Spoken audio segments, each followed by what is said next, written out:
Sebelumnya, Satrio Sumantri Brojonegoro menyatakan telah menyerahkan surat pengunduran diri sebagai Menteri Dikti dan Saintek. Satrio menyatakan mengundurkan diri karena merasa kinerjanya belum bisa memenuhi harapan pemerintah.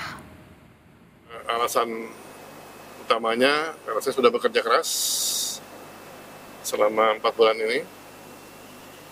Namun karena mungkin tidak sesuai dengan harapan dari pemerintah, ya saya lebih baik mundur daripada diberhentikan. Dalam 100 hari pemerintahan Presiden Prabowo Subianto, Menteri Satrio Sumantri Brojonegoro menjadi salah satu menteri yang mendapatkan sorotan masyarakat. Kalau kita ingat 20 Januari lalu, Saudara, ASN Kementerian Dikti berunjuk rasa. Mereka protes Mendikti Saintek kala itu Satrio Brojonegoro dianggap telah melakukan penggantian pejabat tidak sesuai prosedur. ASN Kementerian Dikti juga menuding Menteri Satrio melakukan pemecatan sepihak terhadap beberapa pegawainya tanpa alasan yang jelas. Satrio telah membantah memecat pegawai. Ia hanya memindahkan atau memutasi pegawai-pegawai di lingkungan Kementerian Dikti Saintek. Tidak ada yang diberhentikan sama sekali, itu yang menjadi bahan pemberitaan.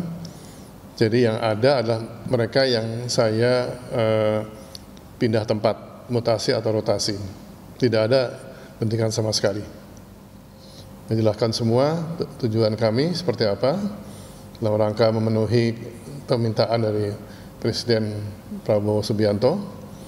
Kemudian saya jelaskan juga proses mutasi tersebut merupakan keniscayaan dari sebuah organisasi yang berjalan dengan baik.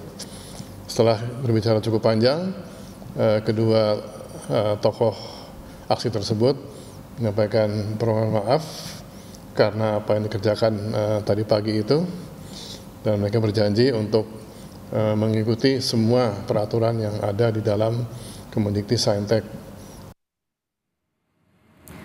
Satrio Sumantri Brojonegoro juga menjadi sorotan saat rapat tentang efisiensi anggaran di Komisi 10 DPR pada 12 Februari lalu. Kala itu Satrio menyebutkan uang kuliah tunggal atau UKT di perguruan tinggi negeri kemungkinan akan naik imbas adanya kebijakan efisiensi anggaran. Saat itu Satrio menjelaskan efisiensi anggaran akan menyasar pada kegiatan bantuan operasional perguruan tinggi negeri atau BPOTN yang pagunya 6 triliun rupiah dipangkas hingga 50%.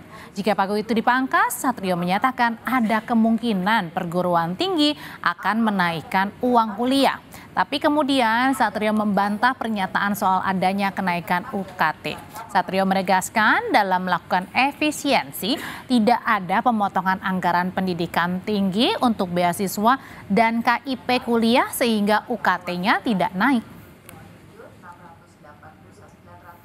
Untuk yang kelembagaan juga kami berharap dukungannya untuk tetap mampu memberikan pelayanan pada perguruan tinggi supaya tidak terjadi kenaikan UKT. Kan efisiensi dirjen anggaran 50%. Kami usulkan kembali supaya posisinya kembali kepada pagu awal, yaitu 6,018